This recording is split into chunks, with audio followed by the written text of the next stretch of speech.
Sea la gracia y el favor de Cristo en la vida de cada uno de ustedes. Qué hermoso es estar en esta mañana, en este lugar y compartir con cada uno de ustedes. Después de la hermosa noche que anoche tuvimos, donde pudimos abrazarnos, saludarnos, tener comunión los unos con los otros. Y uno llega al punto donde no le lleva tantísimos años poder descubrir que hay espacios que son más importantes que las plataformas. Y cada vez que uno logra estrechar el abrazo a alguien que aprecia, a alguien que tiene la oportunidad de conocer, logra sentarse en un sobremesa y reírse con la gente que uno aprecia, ama entrañablemente, eso desarrolla lo que es una comunión que tiene un alto valor delante de la presencia del Señor.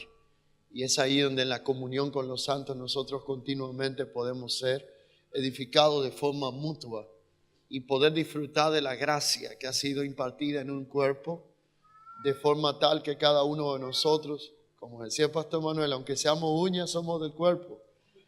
Y el punto acá es que todo el mérito se lo lleva a la cabeza, que es Cristo, aquel de quien se nutre toda nuestra existencia. Y hoy yo me siento sumamente gozoso de poder estar en esta mañana, en este tiempo, continuando en la labor de la edificación y poder ser parte de este hermoso convocatoria que celebramos acá en Valparaíso, Chile.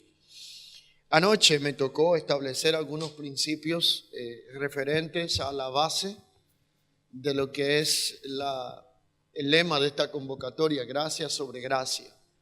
Por eso operé en el sentir de edificar en la dirección de lo que establece el Evangelio según Juan en su capítulo 1, donde habla de lugar de procedencia, de la gracia como esencia, de la gracia impartida sobre gracia, de cómo la ley vino a nosotros y cómo la gracia vino a nosotros en Cristo. Hablamos de lo que es la meritocracia, la mezcla de los sistemas, todo lo que tiene que ver con la improductividad enemiga de la precisión y de todo aquello que nos conecta con la gracia del Señor en la persona de Cristo, la esencia de la gracia como Cristo mismo, Cristo en nosotros, Cristo a través de nosotros, Cristo no como una experiencia de semana tras semana dominical, sino como una experiencia continua de transformación desde adentro hacia afuera, no desde afuera hacia adentro, y todo lo que respecta a la gracia. Pero hoy quiero entrar en una zona, digamos que no muy confortable, una zona un tanto demoledora y confrontativa. Una zona que busca identificar detalles que se han vuelto parte del culto, y todo lo que es culto es el resultado de una cultura, y toda cultura es el producto de una mentalidad que ha sido afectada por pensamientos, por influencia y por todo lo que tiene que ver con esa imposición dentro de lo que tiene que ver el gobierno de nuestros pensamientos y todo lo que tiene que ver con nuestros patrones preconcebidos, aprendidos, algunos correctos, otros bien intencionados pero mal establecidos, que tienen en algún momento que ser enfrentados a la luz y la verdad de la palabra. Quisiera hoy invitarle a que usted observe solamente dos porciones escriturales conmigo. Si fuera a titular lo que voy a hablar en esta mañana, quiero hablarles bajo el tema dualismo de Adán a Cristo, transición de mentalidad. Quiero invitarle a que observe dos porciones en las escrituras conmigo.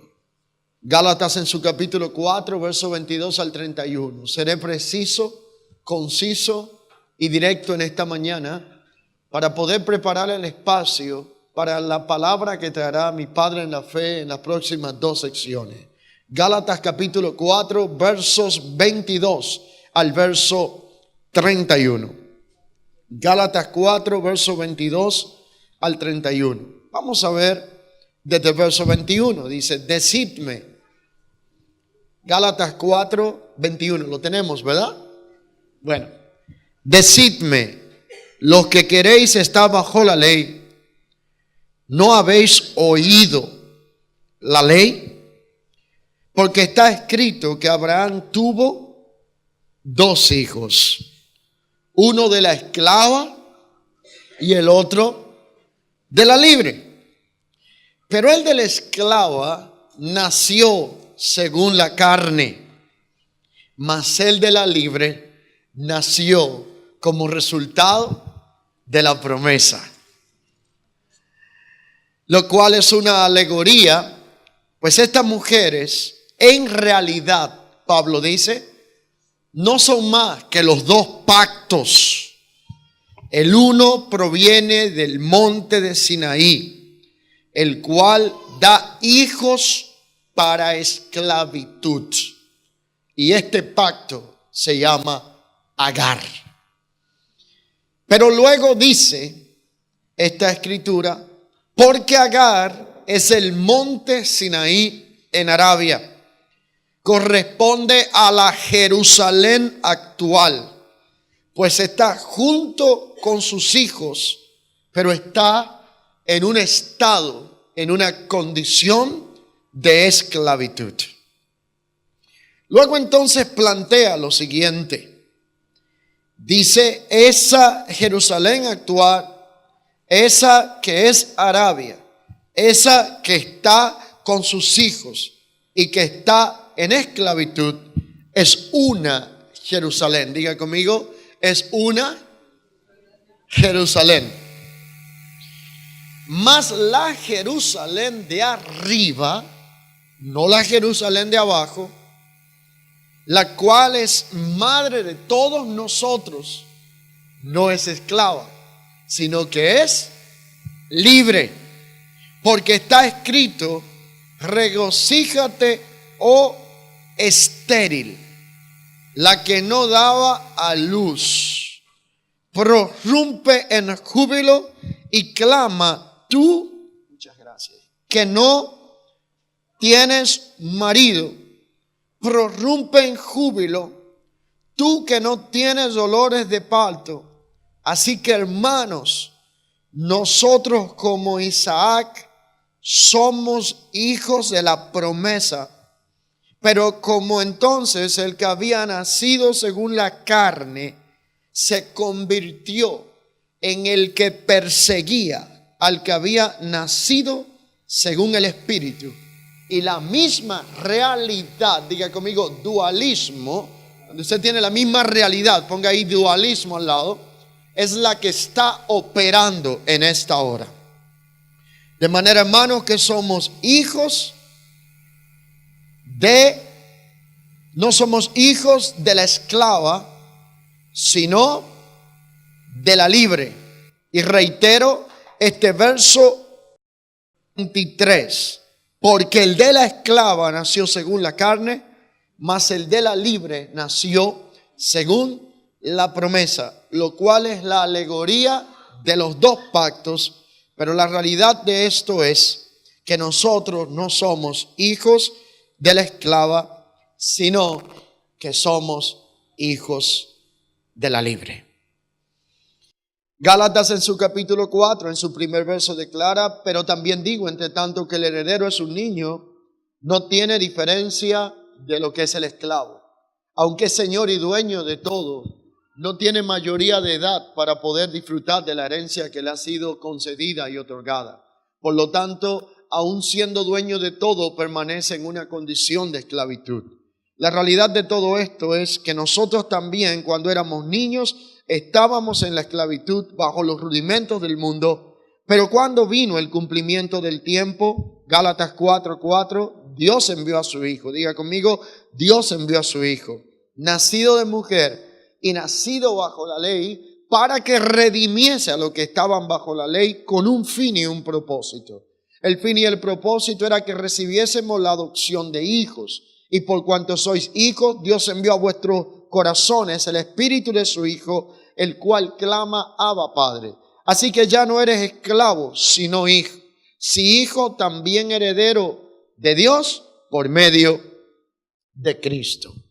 Quisiera hoy en esta mañana sentar algunos puntos interesantes en cuanto a la transición de la ley a la gracia, el dualismo de Adán a Cristo.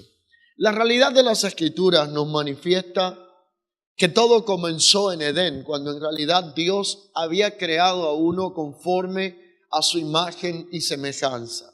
Le había entregado todas las esferas de influencia de la tierra. Génesis capítulo 1, versos 26, 27 y 28. La declaración de Dios al Adán que había creado fue: crece, multiplícate, fructifícate, soyuga la tierra y ejerce autoridad sobre ella. Todas las esferas de influencia del reino le fueron entregadas al primer Adán. El primer Adán operó dentro de un contexto de exacta representación de autoridad y de quién era la identidad de su padre en la tierra. En Adán la intención de Dios era hacer visible todo aquello que el hombre no conocía, que era invisible, que le había sido velado y oculto al hombre. Dios quería darlo a conocer a través del primer Adán.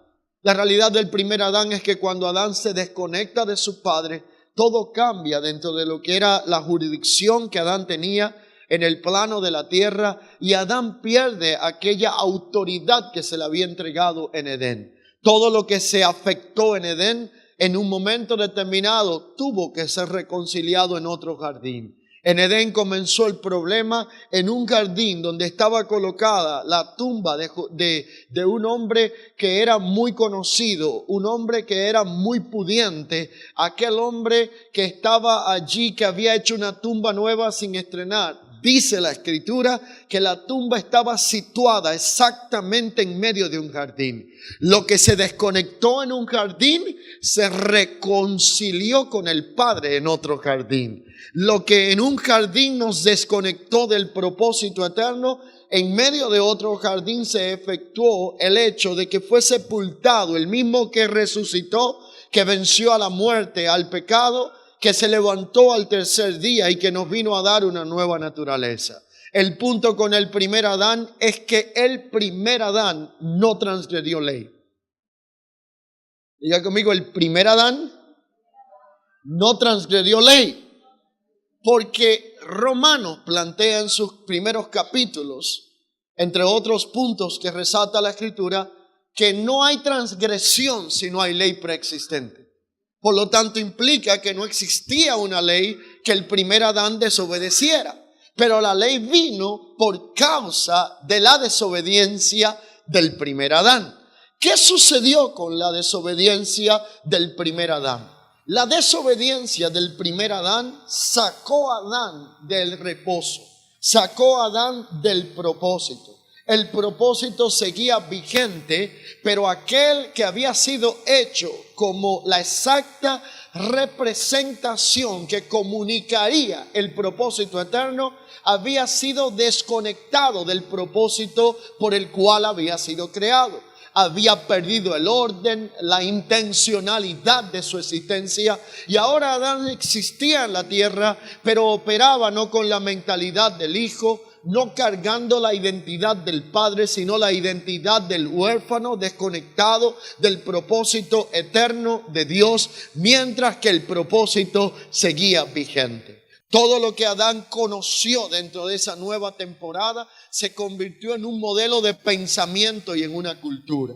Todo lo que Adán vivió le tocó vivirlo y conseguirlo de manera transaccional. De hecho, Génesis en sus primeros pasajes plantea que Dios le había dado al hombre dominio, no para que fuera un dominionista, sino para que pudiera ejercer la autoridad del reino.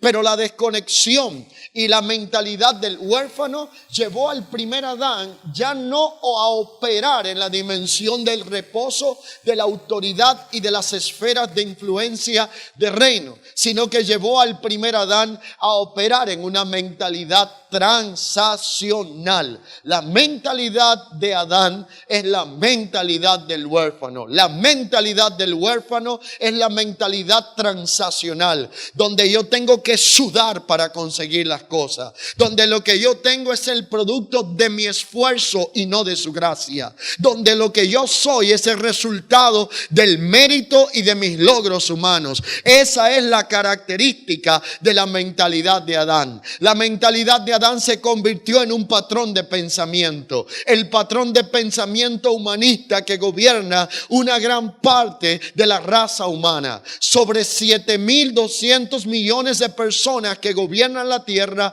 Dios nos mira desde su trono, gente ubicada en contextos geográficos y definidas por contextos culturales, como si para Dios hubiera gente blanca, gente morena, gente de color caucásico, como usted le quiera llamar. Dentro de 7.000 y tantos millones de personas que ocupan la tierra, Dios solo ve dos naturalezas: la del Adán caído y la del Cristo, reconfigurando la identidad que perdimos en el Edén. Por lo tanto, Dios solamente mira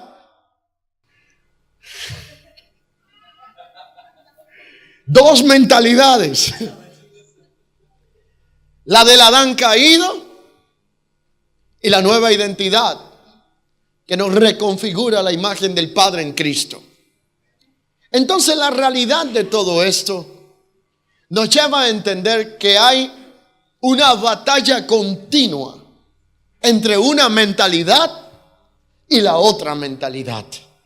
Ayer yo hablaba que uno de los desafíos más poderosos que tuvo la iglesia temprana, la iglesia primitiva, fue el desafío donde Pablo tuvo que desconectar la iglesia, descontaminarla de la influencia del primer pacto, del legalismo y de todo lo que traía consigo la marca de las obras de la religiosidad.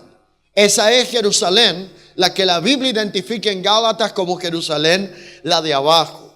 Perdóneme si yo ofendo su tradición, su pensamiento, pero si lo ofendo, yo creo que la palabra no es para acomodarse a nuestras emociones, sino para confrontarnos, sacarnos del oscurantismo, emigrar nuestras vidas de las zonas de confort y llevarnos a la posición de una separación que provoca expansión. Y Génesis declara que cuando Dios separa la luz de la tiniebla, lo que es ignorancia de lo que es iluminación, entonces el resultado fue crecimiento y expansión, porque nada crece mientras no está conectado con la precisión y el propósito de su existencia. Por lo tanto, yo entiendo que nosotros venimos de un trasfondo de una fe judeocristiana. Estamos de acuerdo, ¿verdad? Pero también entiendo que nosotros somos el resultado, en la mayoría de los casos, de una mentalidad greco-romana. Una mentalidad directamente conectada al culto y la religión. Una mentalidad transaccional, una mentalidad que procura tener hombres con la sabiduría de Salomón, pero con las llagas de Lázaro, para que las llagas compensen la sabiduría, y de esta forma sentimos que una cosa no está afectando a la otra. Por lo tanto, la mentalidad greco-romana es la mentalidad de pagar el precio en el cuerpo físico con el sufrimiento que te cataloga como merecedor del mérito para poder participar de lo que se manifiesta en tu realidad presente. Esta realidad no es una realidad nueva. Esta realidad es una persecución antigua. Es una batalla de naturaleza. Gálatas en su capítulo 2, concluyo mi introducción y entro en la esencia. En su capítulo 4, Pablo hace un planteamiento y dice: nosotros tenemos que entender la realidad de todos pactos. La realidad de todos pactos opera diciéndonos a nosotros que usted tiene que tomar una decisión, porque usted o es hijo de la esclava o es hijo de la libre. Él está usando una alegoría referente a Agar y referente a lo que tiene que ver con la ley, pero está usando una alegoría referente a Sara y Abraham y lo que tiene que ver con la promesa. Está usando una alegoría referente a Ismael, el hijo de la carne, y está usando una alegoría referente a Isaac, el hijo del espíritu. Está planteando que esta alegoría identifica y nos identifica o con Jerusalén la de abajo o con Jerusalén la de arriba.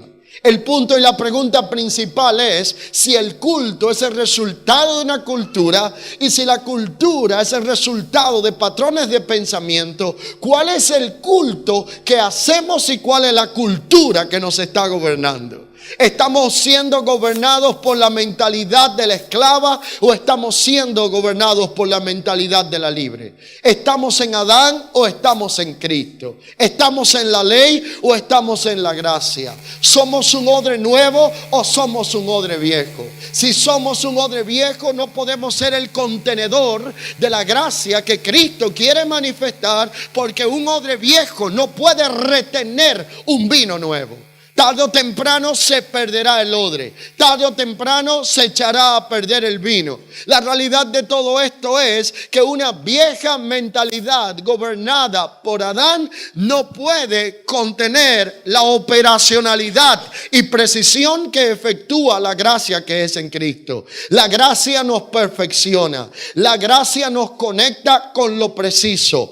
Todo lo que no es preciso es inexacto. Todo lo que es inexacto te drena la existencia. Hemos desarrollado sistemas religiosos que se han convertido en cárceles de oro, las cuales nos mantienen cautivos y no nos permiten disfrutar la plenitud en Cristo Jesús, la vida en el Espíritu, la gracia del Señor. ¿Y de qué sirve hacer ministerio cuando el ministerio ya no nos produce deleite? ¿De qué sirve disfrutar lo que es de los beneficios, estatus y privilegios que otorga el liderazgo, cuando en realidad, en vez de hallar deleite, lo que se ha convertido es en una carga pesada, producto de la imponencia de la religión que gobierna nuestro pensamiento y nuestra cultura?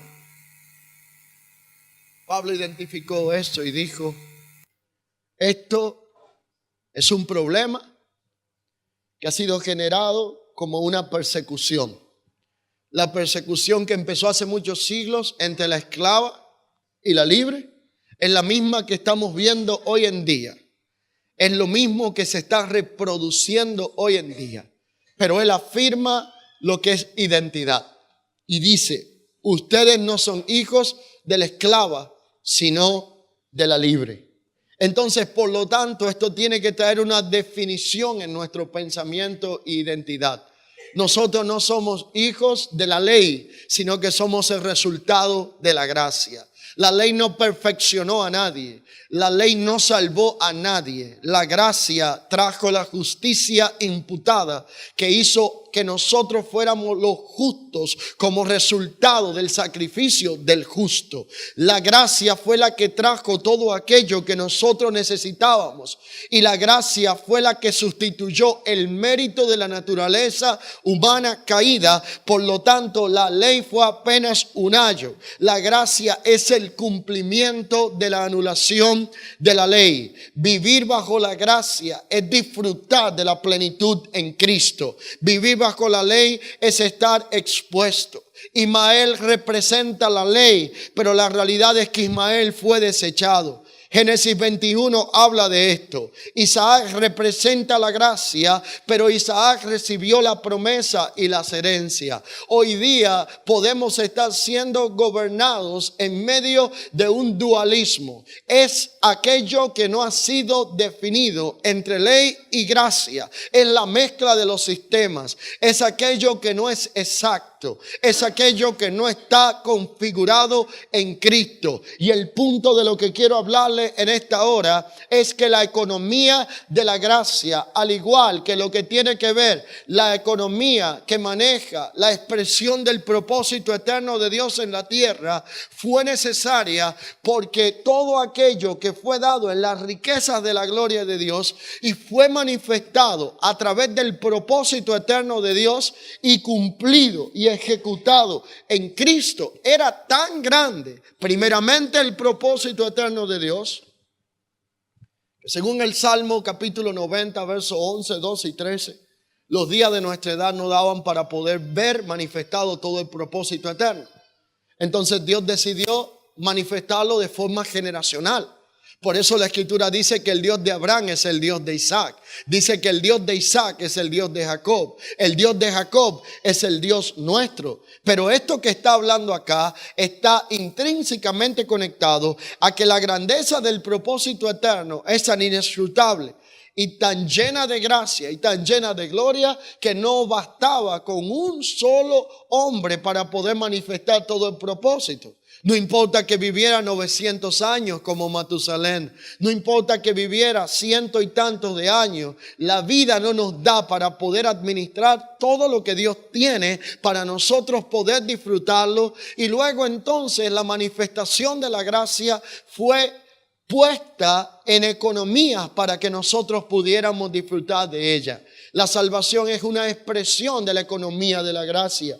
Todo lo que tiene que ver con la redención es parte de la economía de la gracia. Todo lo que tiene que ver con la regeneración es parte de la economía de la gracia. La reconfiguración a la imagen del nuevo hombre es parte de la economía de la gracia. La gracia tiene economías que manejan la multiformidad de una gracia que Dios quiso manifestar para que disfrutáramos de ella, pero el kit de este asunto o el propósito u objetivo en el que me quiero enfocar de esta transición que definirá lo que es el dualismo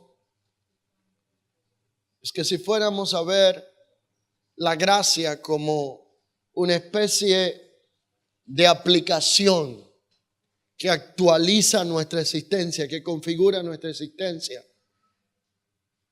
nosotros jamás podremos disfrutar de los beneficios de la aplicación de la gracia mientras estemos viviendo en el viejo sistema operacional de la mentalidad del Adán. Necesitamos transicionar de Adán a Cristo para poder disfrutar de la gracia de Dios en nuestras vidas. El viejo Adán no tiene acceso a lo que es la gracia y sus beneficios, porque su mentalidad es transaccional, porque su mentalidad conecta con la esclavitud.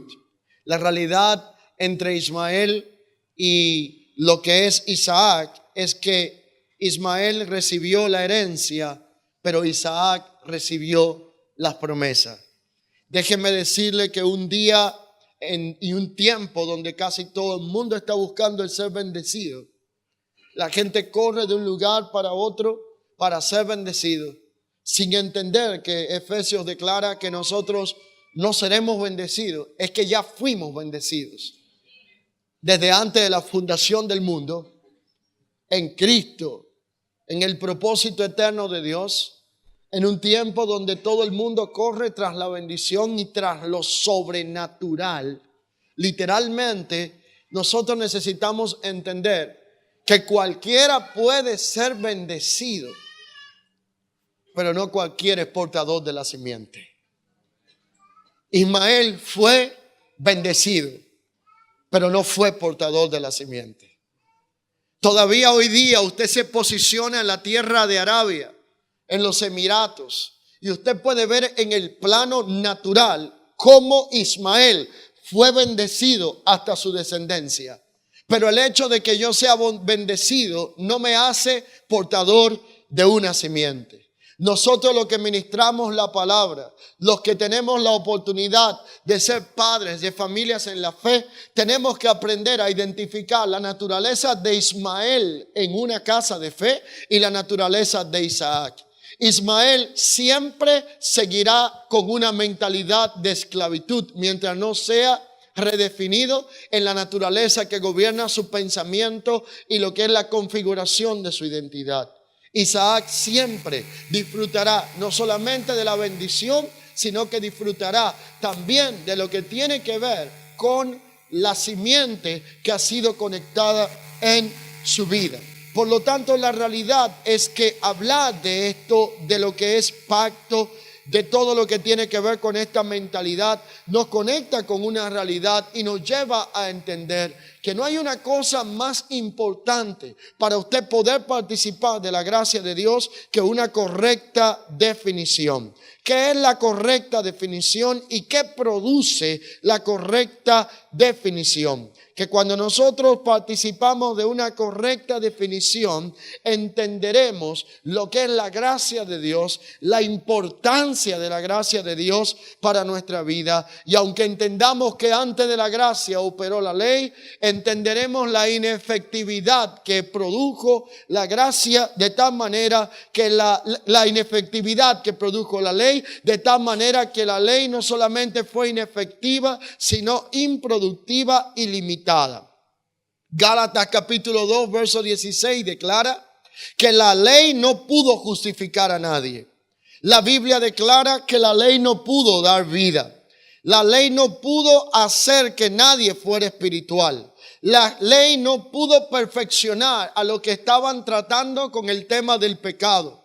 La ley trajo maldición. La ley trajo muerte. La ley trajo condenación. La ley declaró al hombre culpable. La ley mantuvo al hombre atado al pecado y a la muerte. La ley entonces se convirtió en el ayo. La ley era un propósito, pero no era un fin. La ley necesitaba guiarnos a la gracia. La gracia no era la sombra, sino la esencia a la que estábamos siendo guiados. El punto de todo esto es que la realidad es que la ley no pudo hacer lo que hizo la gracia, y la gracia no pudo ser manifestada sino fue a través de la persona de Jesucristo. Transicionar de la ley a la gracia nos llevaría a nosotros a ver resultados impresionantes en nuestra vida, pero usted no puede soltar la ley para abrazar la gracia hasta que no identifica que necesita un cambio de naturaleza, y un cambio de naturaleza está gobernado por un cambio de mentalidad. La mentalidad del primer Adán lo que produce es hijos de esclavitud. La mentalidad del postrer Adán, que es Cristo, produce hijos con una mentalidad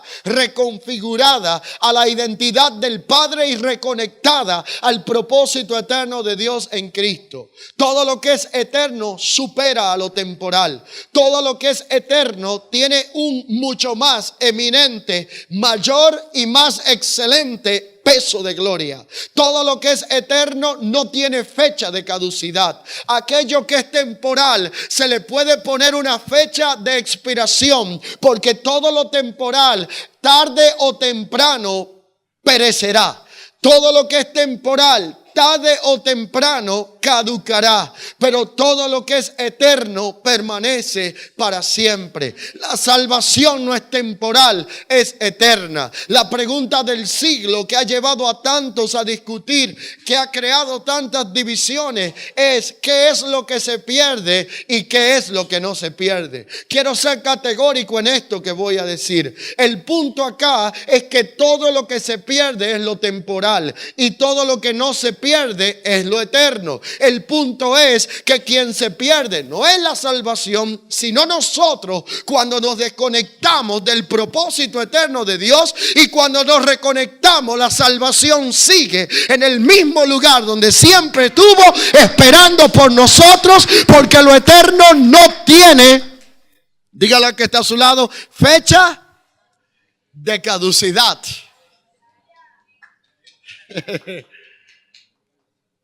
Pero la transacción,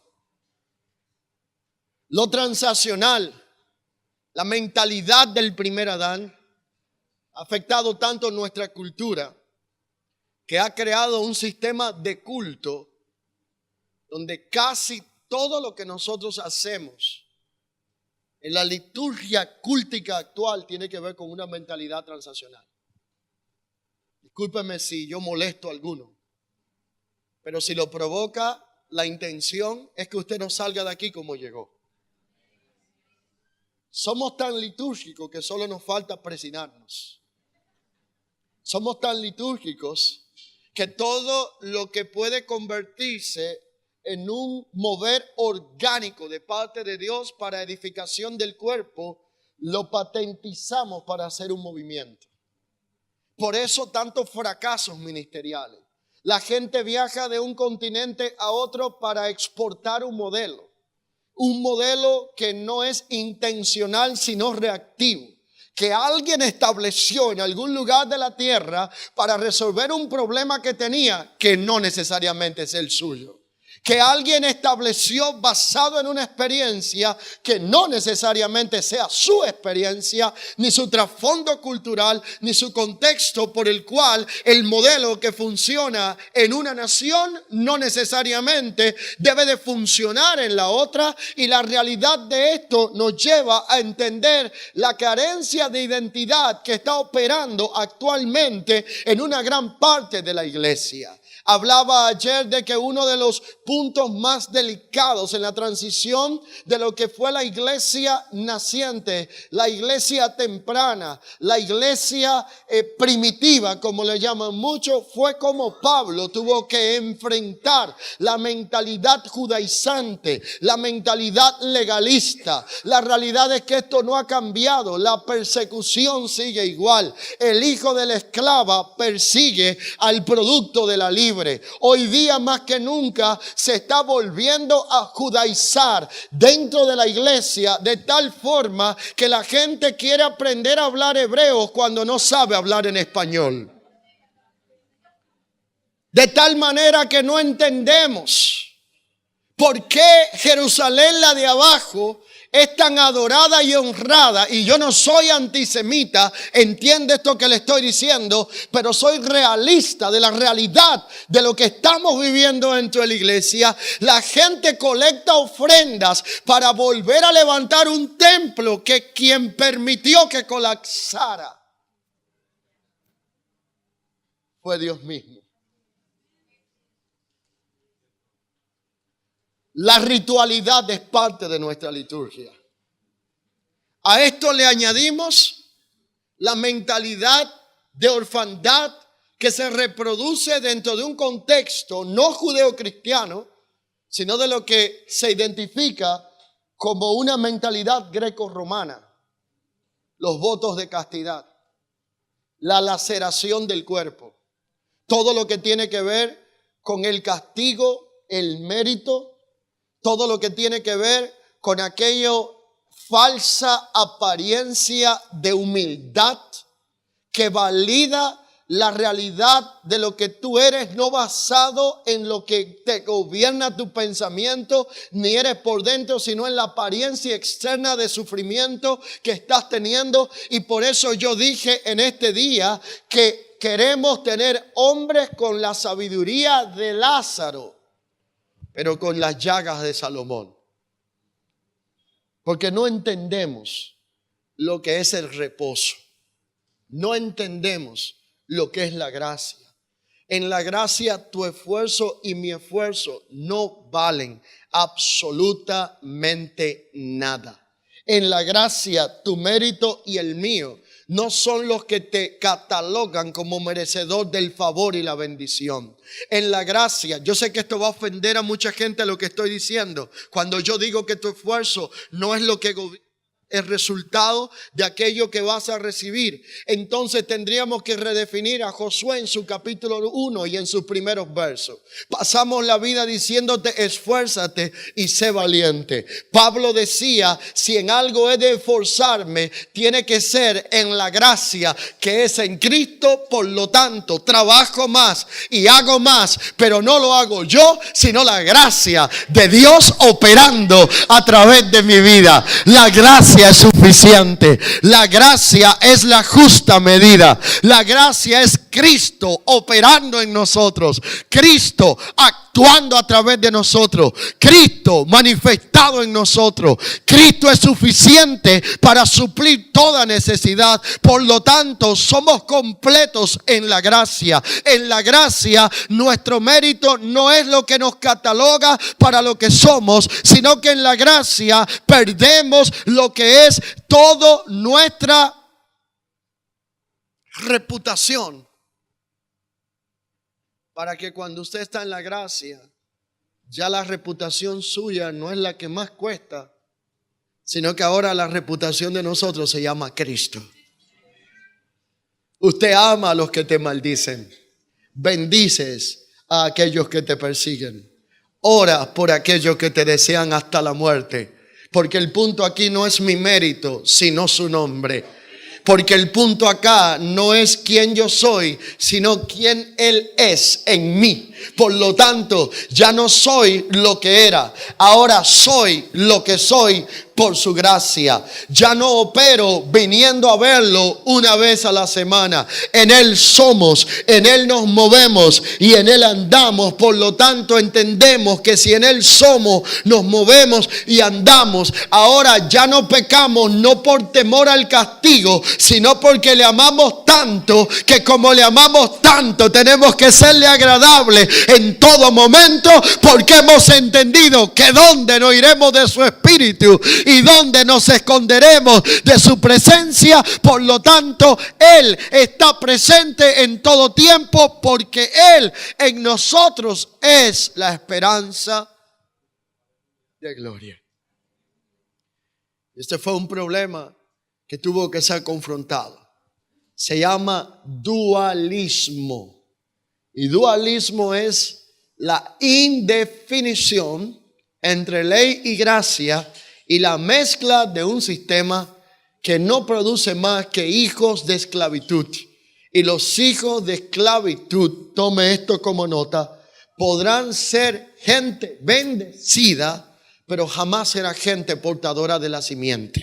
Por lo tanto, un hijo de esclavitud puede tener cuentas bancarias. Un hijo de esclavitud puede tener una buena profesión. Un hijo de esclavitud puede tener un buen trabajo. A mí no me digas que eres bendecido porque tienes un buen trabajo, porque tienes una buena cuenta bancaria. Eso lo tienen otros que tampoco son gente que tiene los principios gubernamentales que operan en nuestra vida. El punto es que no basta con la bendición, sino que se necesita lo que es la simiente, y la simiente de Dios en nosotros se imparte a través de la palabra, y la simiente es Cristo colocado en nuestro espíritu para que pueda ser manifestado y pueda ser la expresión de la gracia de Dios colocada en nuestra existencia. Me llama mucho la atención lo que declara Gálatas en su capítulo 2. Gálatas en su capítulo 2 hace un relato y dice que en su verso 11, que cuando Pablo recibe el evangelio anunciado por él ratificó y dijo: el evangelio que estoy anunciando no es según hombre, sino que dijo: yo no recibí ni lo aprendí de hombre alguno, sino por la revelación de Jesucristo. Dios, a quien le sirvo, de quien soy y en cuya presencia estoy, le ha placido revelar su Hijo en mí. Gálatas 1:16, para que yo le predique entre los gentiles. Pero cuando yo fui y recibí la revelación de él 14 años en el desierto de Araba, literalmente no consulté ni carne ni sangre. Por lo tanto, lo único que hice fue que subí a Jerusalén. Pero no subí a los que eran apóstoles antes que yo, era lo que Pablo estaba diciendo, sino que subí a Jerusalén en algún momento determinado. Solamente visité a Pedro, ni aun a Tito, que estaba conmigo. Con todo y la cercanía le obligué a circuncidarse, sino que más bien pude permanecer con la pureza de lo asignado, sin transar lo que se me había ordenado, desde la perspectiva donde no vendí, no transé los principios operacionales de aquello que se me había encomendado. Tito no fue obligado a circuncidarse. Corrí por el peligro de falsos hermanos. Déjeme decirle algo: los falsos hermanos son más peligrosos que el diablo mismo. Porque los falsos hermanos operan dentro de un espíritu de familiaridad. Parecen que son, pero nunca lo fueron. Los falsos hermanos tarde o temprano se perderán. Todo lo que se pierde produce un dolor y una pérdida, pero hay cosas que se pierden no porque fueron tuyas, sino porque nunca lo fueron.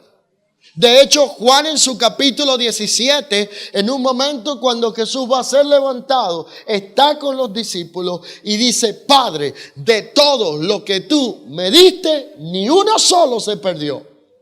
¿Estamos claros con eso? Pero luego Jesús dice: solo se perdió el hijo de perdición. Entonces siempre que yo leo este pasaje me hago una pregunta. Si no se perdió ninguno, no fue ninguno.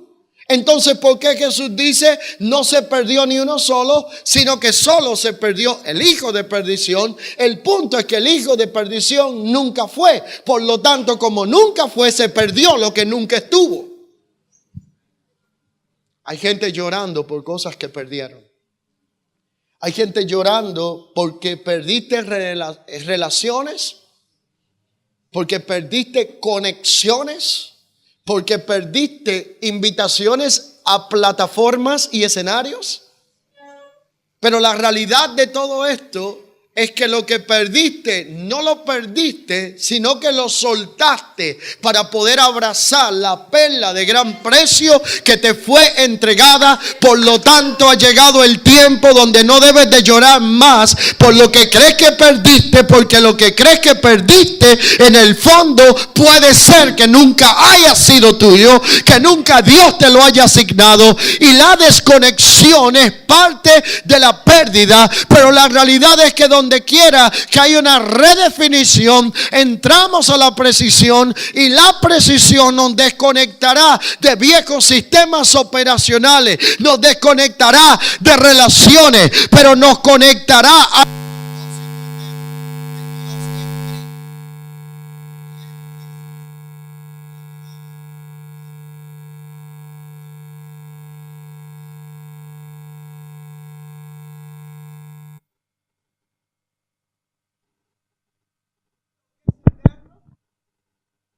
todo lo que es preciso, todo lo que es excelente, todo lo que opera dentro de un mayor y excelente peso de gloria.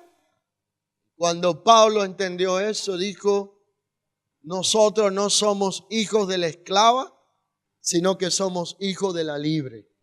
Cuando yo recibí el evangelio de las inescrutables riquezas de la gloria y la gracia de Dios, ni subí a hombre, ni lo consulté a hombre alguno, no subí tampoco a Jerusalén. Si acaso visité a alguien, fue a Pedro. No envié a circuncidarse a nadie, porque la realidad de todo esto es que no fui enviado a los de la circuncisión, sino a los gentiles. Pablo disfrutó de la plenitud de la realización de la asignación del ministerio, lo que implica es que no hay una cosa que produzca más realización y éxito al estilo Dios que usted hacer lo que Dios le llamó a hacer, que usted conectarse con lo que le ha sido asignado. La identidad en Cristo nos hace gente precisa, que no andamos cambiando de pensamiento, que no andamos buscando moveres temporales, que no andamos buscando la última revelación de la Coca-Cola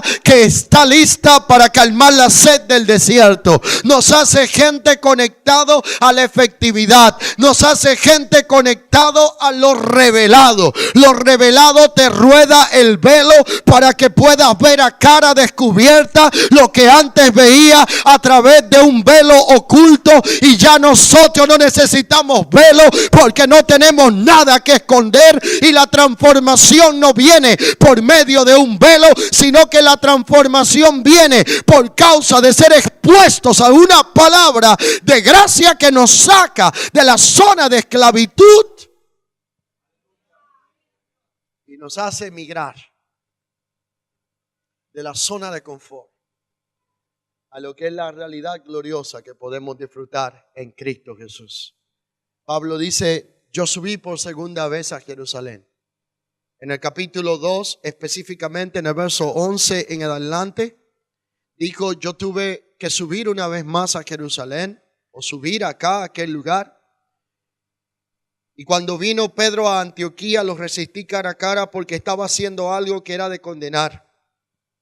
Antes que viniesen algunos de parte de Jacobo, comía con los gentiles. Gálatas 2:12. Pero después que vinieron, se retraía, se apartaba, porque tenía miedo de los de la circuncisión. En su simulación también los otros judíos, de tal manera que aún Bernabé también fue arrastrado por la hipocresía. El primer resultado del dualismo se llama hipocresía religiosa. Pero cuando vi que no andaban correctamente y no andaban conforme a la verdad del evangelio, Le dije a Pedro delante de todos, si tú siendo judío vives como los gentiles y no como judío, ¿por qué obligas a los gentiles a circuncidarse? Y la realidad es que Pedro, entonces, sabiendo que el hombre no es justificado por las obras de la ley, sino por la fe en Cristo, él le confrontó diciendo, ¿por qué enseñas la ley como el medio de vida cuando entiendes que la realidad es que la ley no pudo hacer a nadie perfecto, no pudo salvar a nadie, no pudo traer ningún resultado, sino que lo que somos es por causa de la gracia de Cristo? Le dijo, ¿cómo lo que destruí lo volveré a edificar? Si vuelvo a edificar lo que he destruido, transgresor me hago. Por lo tanto, yo por la ley soy muerto para la ley, a fin de vivir para Cristo. Entonces he llegado a la conclusión que con Cristo estoy juntamente crucificado y ya no vivo yo, sino que es Cristo que ahora vive en mí, y lo que antes vivía en la carne, ahora lo vivo en la fe del Hijo de Dios, el cual me amó y se entregó primero por sí, a sí mismo por mí, por lo cual no desecho la gracia de Dios. Pues si la gracia, si por la ley fuese la justicia, entonces por demás murió Cristo. Por lo tanto, con Cristo estoy juntamente crucificado, y ahora ya no vivo yo, sino Cristo vive en mí. El fin de todo esto es que Dios es el primer interesado en trasladarnos y que tengamos una migración correcta de la posición de la ley a la gracia, de Adán a Cristo, para que nosotros podamos disfrutar de la plenitud que es en Dios a través de la persona de Cristo Jesús. Y cuando esa plenitud se manifiesta en nosotros, todo será revolucionado, todo va a cambiar. Nuestra vida de fe dejará de ser una vida tortuosa y una vida sin carente de gozo para ser algo deleitoso.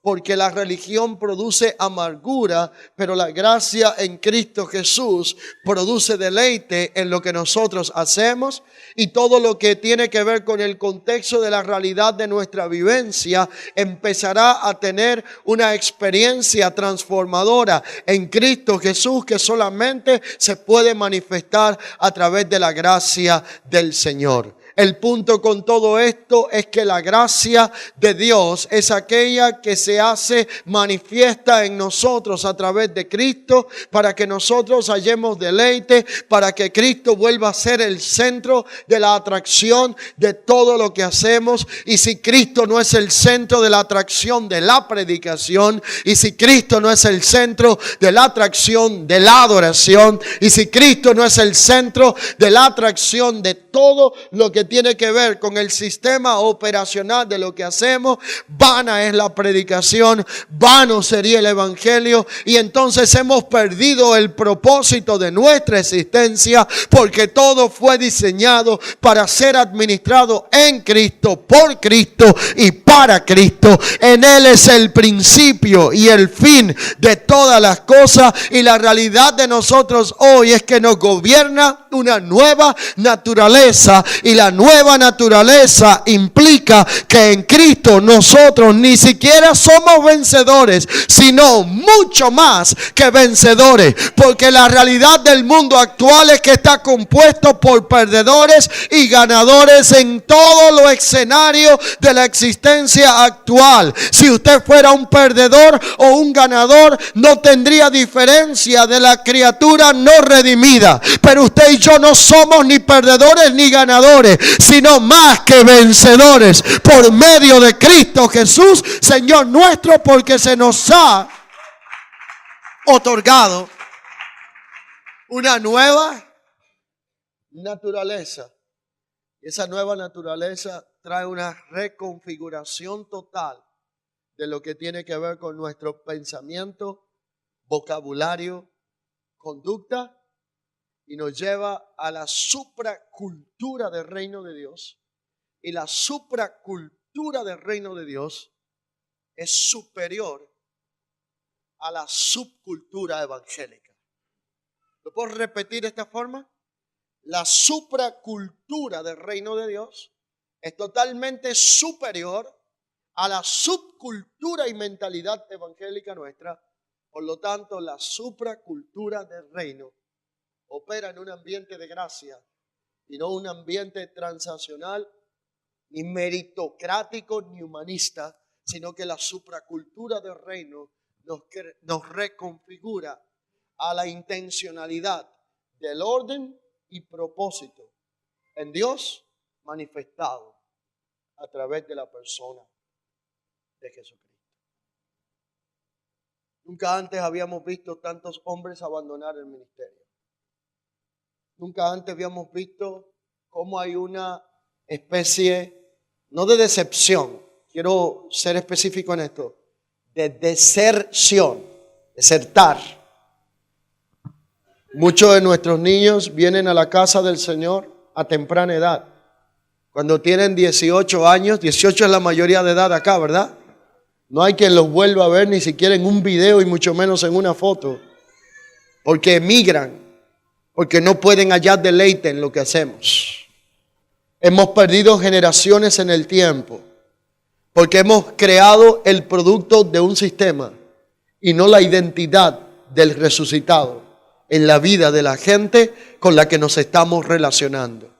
Leía hace unos días una estadística que comentaba ayer con los pastores. 80% de la gente que viene al templo viene porque le gusta y se encuentra bonita las canciones y la danza. 18% de la gente que viene a la casa del Señor lo hace porque le cae bien y le agrada el carisma del chico o la chica que dirige la alabanza. Y solo un 2% viene a la casa del Señor porque está enamorado de la palabra o porque de alguna manera tiene un enfoque en lo que es la verdad eterna del Señor. Y así nosotros esperamos tener resultados diferentes. Si nosotros entendemos lo que es la gracia del Señor, edificamos conforme a lo que es la gracia y la verdad en Cristo, vamos a poder tener resultados diferentes. El ministerio dejará de ser una carga traumática para convertirse en una experiencia edificante y para convertirse en una realidad de deleite. Por lo tanto, si esto es lo que sucede en nosotros, habremos ganado la intencionalidad en el propósito y habremos visto aquello por el cual hemos sido alcanzados por el Señor. Pablo en un momento descubrió que tenía que experimentar una realidad. Y la realidad que tenía que experimentar era que ya no podía seguir viviendo él, sino que necesitaba morir a todo lo que en otro tiempo gobernó su pensamiento. Y en un momento determinado dijo, aun si a Cristo mismo yo lo conocí, según la carne, ya yo no lo conozco de esta forma. Por lo tanto, se negó a todo lo que fue su pasada vida, a todos los que fueron los conceptos de la religión que gobernaron su pensamiento, porque donde quiera que hay un patrón y un gobierno de pensamiento, se reproducirá un vocabulario, un patrón de conducta, y donde quiera que hay una cultura, se producirá un culto, y donde quiera que hay un culto, el culto afectará el modelo de conducta de aquel que está participando del mismo. Por lo tanto, Pablo entendió que lo mejor que podía pasar era morir a su vieja reputación y vivir para Cristo y en Cristo para poder manifestar el propósito eterno de Dios por el cual él había sido elegido para hacerlo y comunicarlo en la tierra. El dualismo es enemigo de la gracia. El dualismo nos impide disfrutar de la plenitud de Dios manifestada en Cristo. El dualismo es el resultado de vivir y operar en la mentalidad de Adán. La transición final es morir a esa vieja naturaleza. El punto es que nadie puede disfrutar de la gracia en el viejo sistema operacional llamado Adán, y nadie puede disfrutar del reino de Dios si no tiene una experiencia de un cambio de identidad, de una nueva naturaleza, de ser partícipe de una nueva creación. Y mucho menos puede ni ver ni entrar en el reino de Dios si no ha nacido de nuevo. Y esa fue la experiencia de Cristo cuando se encontró con un maestro de la ley en Hechos, en sus primeros capítulos, específicamente en su capítulo 3, y le dijo: porque nadie puede ver el reino de Dios si no nace de nuevo. Y después por segunda vez le dijo: porque nadie puede entrar al reino de Dios si no nace de nuevo. Por lo cual allí en Juan, en su capítulo primeros, específicamente, en el libro de los Hechos, en sus capítulos primeros, es decir, en Juan, en sus capítulos primeros, específicamente en su capítulo 3, Jesús tiene un diálogo con ese maestro de la ley llamado Nicodemo y le dice: porque nadie puede ver el reino si no ha tenido la experiencia de un nuevo nacimiento. Diga conmigo: ver. Pero la segunda cosa que Jesús le dice: pero tampoco nadie puede entrar al reino si no tiene la experiencia de un nuevo nacimiento. Él le dice: el punto es que lo que es nacido de la carne, carne es. Y lo que es nacido del Espíritu, Espíritu es. O sea, es necesario nacer del agua y del Espíritu para poder ver y entrar en el reino de Dios y por ende disfrutar de lo que tiene que ver con su gracia. Ahora, el punto es que para muchos de nosotros nacer del agua y del Espíritu es el bautismo y la salvación. La teología y muchos trasfondos religiosos enseñaron eso. Y la realidad es que el bautismo no puede ser el estándar para determinar que hay un nuevo nacimiento. Porque si el bautismo fuera el estándar para determinar un nuevo nacimiento, la salvación no fuera por gracia, sino que fuera por obra. Segundo, el bautismo no es más que nuestra identificación con la muerte, sepultura y resurrección de Cristo, según Colosenses en su capítulo 2. Por lo tanto, nacer del agua y nacer del Espíritu está conectado a un cambio de identidad y de naturaleza.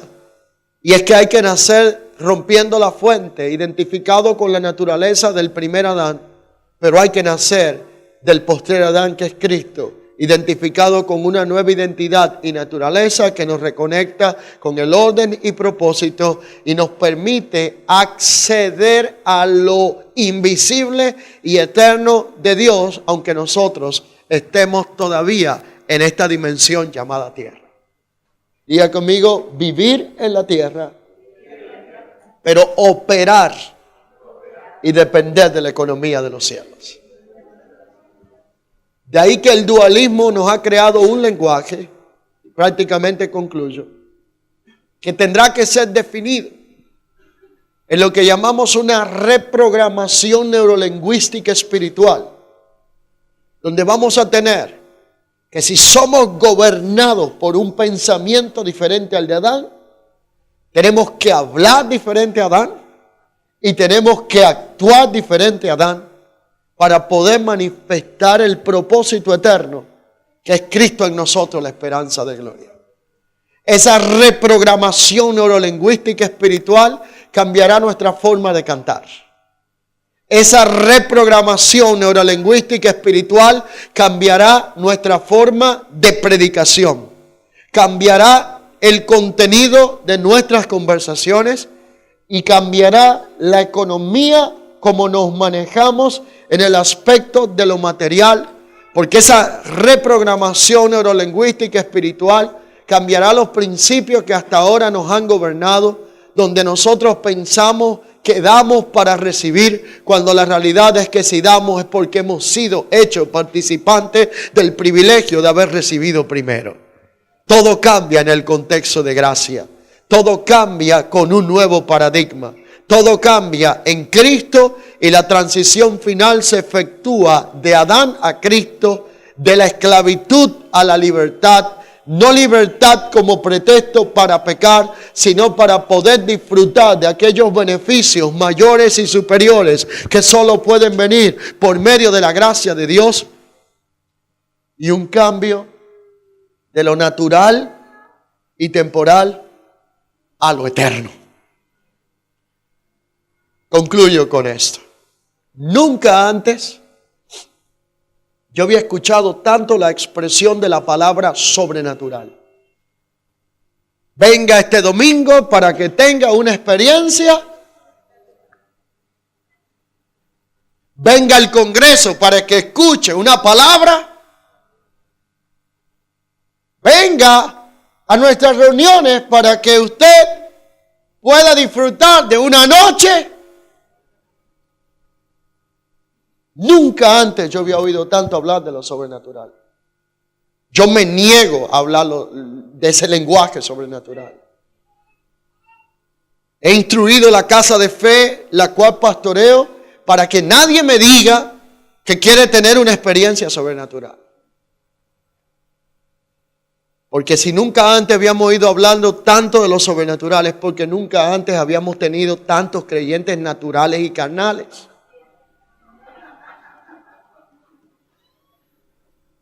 Y cuando usted es un carnal natural, usted va a necesitar una invitación sobrenatural.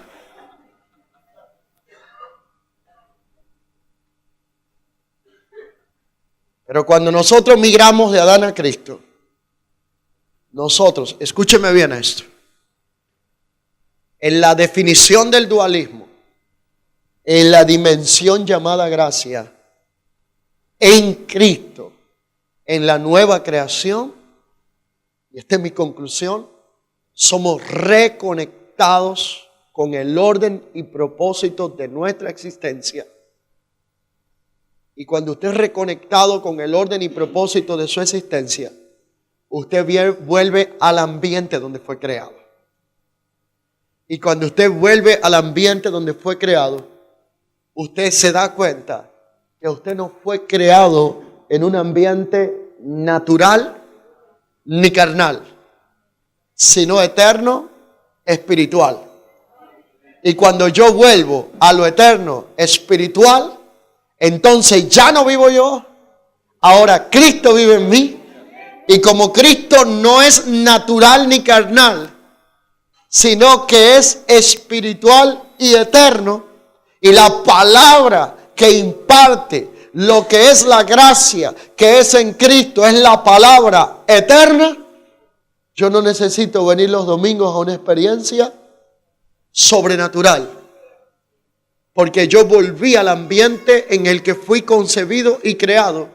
Y ahora no es lo natural ni lo carnal que me gobierna, sino lo espiritual. Por lo tanto, yo no puedo entrar al lugar donde yo estoy dentro. ¿Lo puedo explicar de nuevo? Concluyo. Como no se puede llenar lo que está lleno, no se puede vaciar lo que está vacío. Pero espérenme, ¿por qué yo estoy diciendo esto? Es que nuestra cultura está llena de esta situación. La dicotomía en Adán nos hace hablar influenciados por un sistema llamado cultura, de manera tal que la mayoría de nosotros decimos, entra para adentro, sal para afuera, sube para arriba y baja para abajo.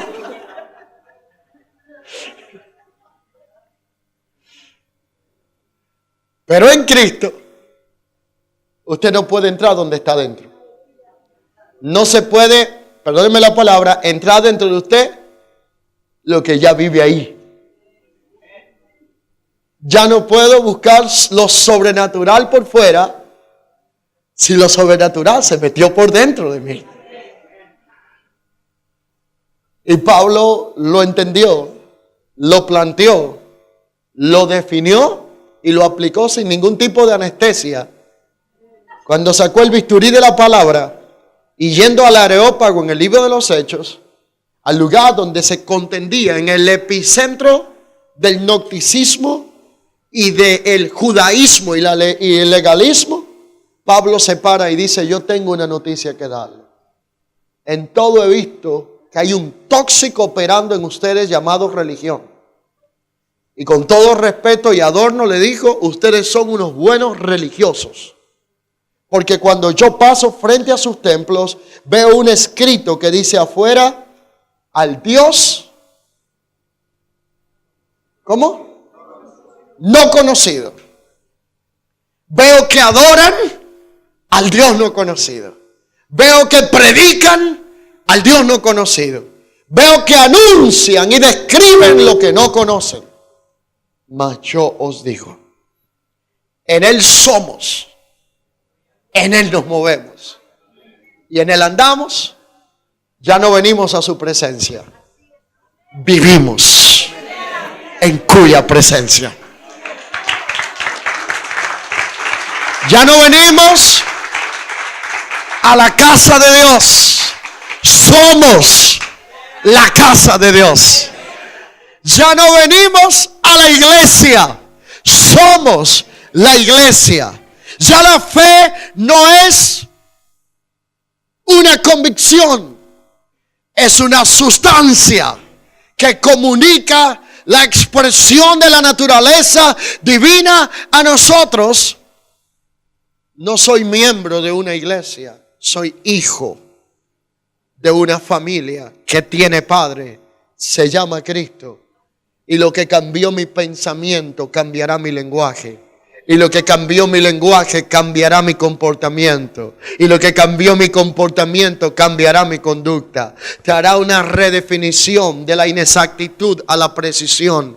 Lo que no imparte vida drena, por lo tanto la precisión nos conecta al aceleramiento. El aceleramiento nos lleva al cumplimiento del propósito, de tal manera que ya no necesitamos 40 años de excursión en el desierto para entrar al propósito de lo prometido, porque no tenemos por qué dar vueltas en aquello que en lo preciso hemos sido introducidos en Cristo. En Cristo los cielos y la tierra están dentro de nosotros por una nueva naturaleza y habernos vuelto a la identidad que nos gobernó desde el principio, aquella de la que nunca debimos de haber salido.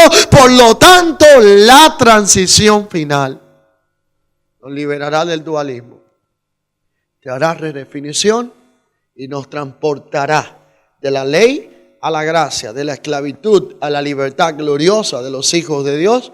No aquella que usa la libertad como libertinaje, sino aquella que opera en la plenitud de Dios, que es manifestado a través de la persona de Cristo.